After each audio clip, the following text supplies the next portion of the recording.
High protein recipe தாங்க. ஆனா weight loss recipe இல்ல இன்னைக்கு.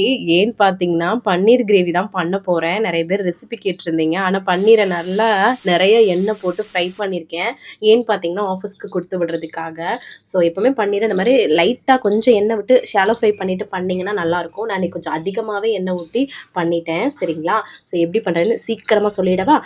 பன்னீர அந்த மாரி ஃப்ரை பண்ணி எடுத்துட்டு, அதே எண்ணெயில சீரகம், கரம் மசாலா ஸ்பைசஸ், வரமிளகாலாம் போட்டு பொரிஞ்சதுக்கு அப்புறமா, வெங்காயம், இஞ்சி பூண்டு அதையும் அரைச்சி போட்டு நல்லா சுட சுட வதக்கிறேன். அதுக்கப்புறமா தக்காளியை அரைச்சி ஊற்றி அதையும் வதக்கி விட்டுட்டு மசாலாவுக்காக வெறுமிளகாய்த்தூள், மல்லித்தூள், ஜீரகத்தூள், கரம் மசாலா அந்த மாதிரி சேர்த்துட்டு நல்லா சுட சுட வதக்கி விட்டுட்டு அப்புறமா பச்சை பட்டாணி சேர்த்துருக்கேங்க. அதுக்கப்புறமா அது கூட தண்ணி அப்புறம் குடமிளகாவும் சேர்த்துட்டு எல்லாத்தையுமே நல்லா சுட சுட வதக்கி விட்டுட்டு இந்த மாதிரி கிரேவி பதத்துக்கு தண்ணியெல்லாம் ஊற்றி வந்ததுக்கப்புறம் உப்புலாம் போட்டு நம்ம வந்து கடைசியாக அந்த பன்னீரையும் வந்து ஃப்ரை பண்ணதை போட்டு ஒரு கொதி வந்ததுக்கப்புறம் கடைசியாக கசூர் மேத்தி போட்டு இறக்கணும்னா செம்மையாக இருக்கும். கசூரி மேத்தினா காய வச்ச வெந்தயக்கீரை தாங்க. சரிங்களா?